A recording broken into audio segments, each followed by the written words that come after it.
अस्सलाम वालेकुम दोस्तों। आज हम एक्यूट एंगल के बारे में पढ़ेंगे और एब्ट्यूज़ एंगल के बारे में और कंग्रेंट एंगल के बारे में पढ़ेंगे। ठीक है, तो सबसे पहले हमें पता होना चाहिए कि एक्यूट एंगल होता क्या है। ठीक है, एक्यूट एंगल किसे कहते हैं, एक्यूट एंगल की डेफिनेशन क्या है और उसको हम किस तरह समझेंगे। तो आइए सबसे पहले हम डेफिनेशन पढ़ते हैं। एक्यूट एंगल उसको कहते हैं जिसका मेजर लेस देन 90 हो, यानी कि ऐसे एंगल जो 90 से वो हमारे सारे क्या हैं, एक्यूट एंगल हैं। डेफिनेशन पढ़ते हैं। एन एंगल विथ मेजर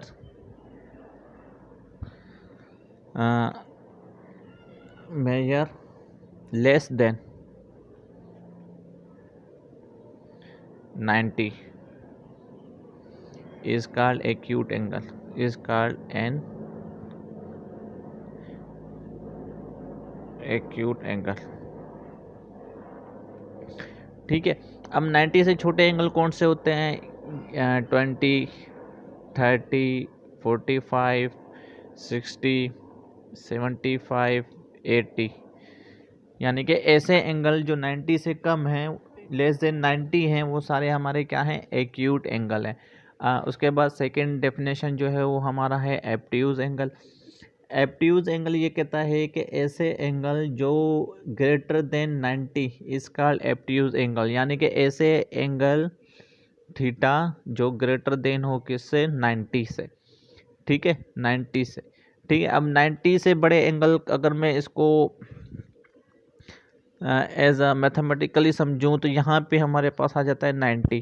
तो यहाँ से इस तरफ जितने भी एंगल होंगे वो हमारे सारे क्या होंगे, एब्ट्यूज़ एंगल होंगे। ठीक है, एब्ट्यूज़ एंगल ये यहाँ पे भी इस तरह ये सारे हमारे क्या होंगे, एब्ट्यूज़ एंगल।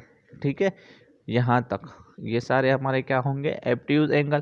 क्योंकि ये सारे 90 से बड़े हैं, यहाँ पे हमारे पास 110 आ सकता है, यहाँ पे हमारे पास 120 सकता है, यहाँ पे 150 आ सकता है, वहाँ यहाँ पे 180 आ सकता है। तो ये सारे हमारे क्या हैं, ये सारे एक्यूट एब्ट्यूज़ एंगल हैं, क्योंकि ये सारे एंगल 20 से बड़े हैं। ठीक है, तो अब हम पढ़ेंगे कन्ग्रेंट एंगल के बारे में। कन्ग्रेंट एंगल किसको कहते हैं? अब कन्ग्रेंट एंगल जिसको कहते हैं कि कन्ग्रेंट एंगल का मतलब ये है कि अगर किसी भी दो एंगल का मेजरमेंट अगर सेम है। ठीक है, मेजरमेंट कैसे सेम है, हमारे पास इस साइड भी 90 का एंगल है और इस साइड भी 90 का एंगल है। ठीक है, दोनों का मेजरमेंट अगर सेम है तो वो हमारा क्या होगा, एक्यूट कन्ग्रेंट एंगल, कन्ग्रेंट एंगल। ठीक है, अब देखें अगर इसकी डेफिनेशन में पढ़ता हूँ, to angles with the same measure are called